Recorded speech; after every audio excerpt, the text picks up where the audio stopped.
Hello guys, इस video में हम आपको दिखाने वाले हैं कि सर्दियों में घर पे ही आप कैसे तरबूज, अनानास, एवोकाडो और यहाँ तक कि मूंगफली कैसे उगा सकते हैं।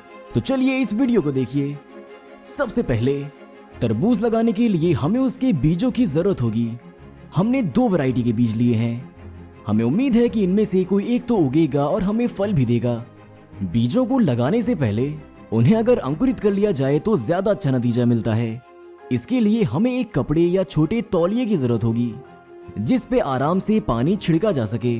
अब हम दोनों पैकेट्स के सारे बीजों को तौलियों पर बराबर से फैलाएंगे।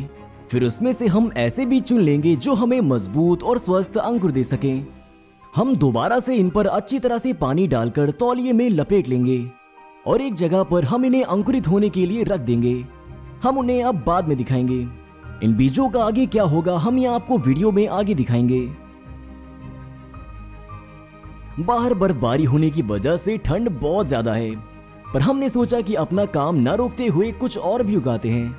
हमें अनानास लगाने का तरीका पता था, इसलिए हमने इसे लिया। हमने छोटे से अनानास को लगाने का फैसला किया क्योंकि इसका पौधा ज्यादा ठोस है। अब हम एक हाथ से इसकी पत्तियों को पकड़ेंगे और दूसरे हाथ से फल को पकड़कर एक तरफ से मोड़ देंगे, मानो जैसे इसके सर को हमने घुमाकर तोड़ दिया हो। अब इसकी पत्तियों की कुछ रेशों को तोड़कर हटा देंगे। ऐसा इसलिए करना पड़ता है जिससे इस जगह पर जड़ निकल सके। इसके बाद हम एक छोटे से ग्लास में साफ पानी या फिर बारिश का पानी लेंगे। फिर इसमें अनानास का ऊपरी हिस्सा रख देंगे जिससे इसका खाली हिस्सा पानी में और पत्तियां बाहर की तरफ रहें। हमें उम्मीद तो बहुत है कि इसमें से जड़ें निकलेंगी और फिर फल भी निकलेगा। अगर ऐसा हुआ तो बहुत अच्छा रहेगा। अब आती है बारी एवोकाडो की। ये अलग अलग रंगों के होते हैं, लेकिन उनमें से सबसे अच्छे काले रंग वाले होते हैं क्योंकि ये मुलायम और पके हुए रहते हैं। इसलिए इसका बीज आसानी से अंकुरित हो सकता है। हम ध्यान से इस पर छोटे चाकू से लंबाई में एक कट लगाएंगे। ऐसे में इस बात का ध्यान रखना है कि बीज को कोई नुकसान ना पहुंचे। अब हम दोनों हिस्सों को मोड़ेंगे जिससे ये बीज से खुल जाएगा और इसका बीज दिखने लगेगा। ये एक काफी बड़ा बीज है जिसे इसकी गुठली कही जानी चाहिए। इसका गूदा काफी चिपचिपा है, इसलिए इसे बाहर निकालना काफी मुश्किल रहा। हम इसको किसी चीज से साफ करके ये देखेंगे कि इस पे कोई चोट तो नहीं आई है। फिर इसके नीचे के हिस्से को चाकू से बहुत हल्का सा काट लेंगे जिससे ये जल्दी अंकुरित हो सकेगा। यहाँ पर आप पहले से ही होने वाले एवोकाडो की जड़ का सिरा देख सकते हैं। वक्त के साथ साथ ये अंकुर मोटा होता जाएगा जिससे गुठली 2 हिस्सों में चिटक जाएगी। इसके बाद हम टूथपिक लेकर इसमें बराबर लेवल पर 3 जगहों पर लगा देंगे। लेकिन गुठली के गूदों को खराब होने से बचाने के लिए ये टूथपिक ज्यादा गहरी नहीं लगानी है क्योंकि निकलने वाले पौधे के लिए ये पोषण का सबसे अहम जरिया है। इसके बाद एक ग्लास में पानी लेकर एवोकाडो को कुछ इस तरह से रखेंगे जिससे इसका कटा हुआ हिस्सा पानी के अंदर रहे। फिर हम इसे खिड़की के पास रखकर छोड़ देंगे और अब वीडियो के आखिर में देखेंगे कि इसके साथ कुछ दिनों बाद क्या हुआ। वीडियो में अब बारी है आम की। ये काफी मीठा और मजेदार होता है, लेकिन इसके बीज को बाहर निकालने के लिए आपको काफी मेहनत करनी पड़ती है। इसे निकालना एवोकाडो के जितना आसान नहीं है। आपको इसका सारा गूदा निकालना पड़ेगा जब तक कि इसकी गुठली ना दिखने लगे। जितना हो सके उतने गूदे को निकालकर हम बीज को पानी से धुलेंगे और मेटल के डिश वॉशिंग स्पंज से बाकी का गूदा भी साफ करेंगे। इसके बाद हम इसे थोड़ा सा सुखाएंगे जिससे हमें इस तरह की खुरदुरी गुठली मिलेगी। फिर बीज के आखिर में ध्यान से एक कट लगाएंगे और इसे चाकू से खोलकर इसके अंदर तक जाएंगे।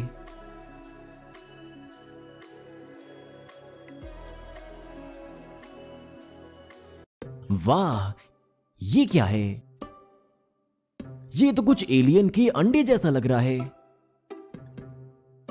खैर, फिर हम इसे तौलिए में लपेटेंगे और वैसा ही करेंगे जैसा कि तरबूज के बीजों के साथ किया था और इसे भी कुछ दिन के लिए रख देंगे। लेकिन हम सिर्फ यहीं पर नहीं रुके। हमारे पास एक काफी बड़ा फल भी है। सबसे पहले तो हम इसको बहुत ध्यान से लंबाई में काटेंगे। हमने देखा कि इसमें सैकड़ों या फिर शायद हजारों नन्हे काले बीज हैं। ऐसा लगता है कि ये मछली के काले अंडों का ढेर है।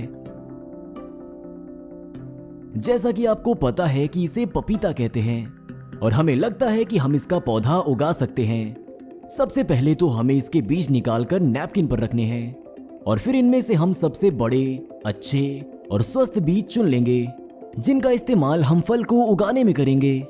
बीज खुद में ही काफी दिलचस्प हैं। इनमें अंदर से एक ठोस खोल होने के साथ ही एक ट्रांसपेरेंट कोटिंग है जिसके अंदर नमी साफ देखी जा सकती है। ऐसा लग रहा है कि जैसे ये बीज छोटे से एक्वेरियम में तैर रहे हों।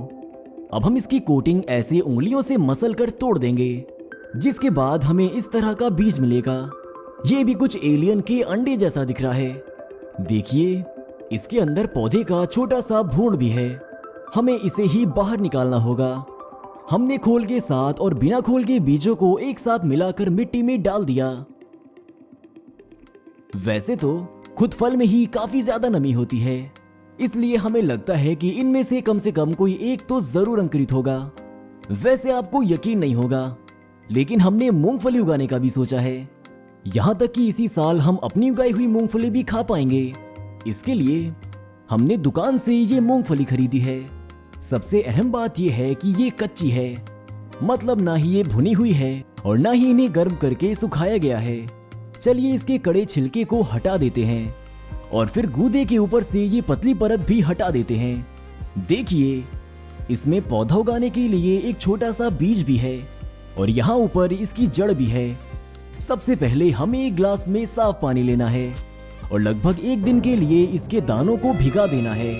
इसके बाद हमने एक छोटा सा गमला लिया और उसमें सबसे बेहतरीन और मजबूत बीज लगा दिए। हमें यकीन है कि ये जरूर काम करेगा। 2 दिन बाद हमने अपने तरबूज के बीज देखे तो हमें पता चला कि लगभग सारे ही बीजों से छोटे छोटे अंकुर निकल रहे थे। मतलब अब ये मिट्टी में लगने के लिए तैयार थे। इनमें से कुछ कमजोर थे और कुछ अभी बढ़ने की कोशिश ही कर रहे थे। इनमें उन 2 अलग वैरायटी का भी कुछ फर्क था, लेकिन हमने दोनों वैरायटी से 3 सबसे बेहतर बीज चुने और उन्हें छोटे छोटे गमलों में लगा दिया। अब बचता है सबसे मुश्किल काम, जो है इन सभी बीजों का ख्याल रखना। इन पौधों की अगली वीडियो में हम आपको दिखाएंगे कि इनमें से क्या निकला। वैसे हम आपको अभी ही बता दें कि इनमें से काफी कुछ निकला है, इसलिए हम बहुत जल्द वो वीडियो भी लेकर आ जाएंगे। तो चैनल को सब्सक्राइब करके रख लीजिए और बेल आइकन को दबा दीजिए ताकि आपसे वो वीडियो ना मिस हो।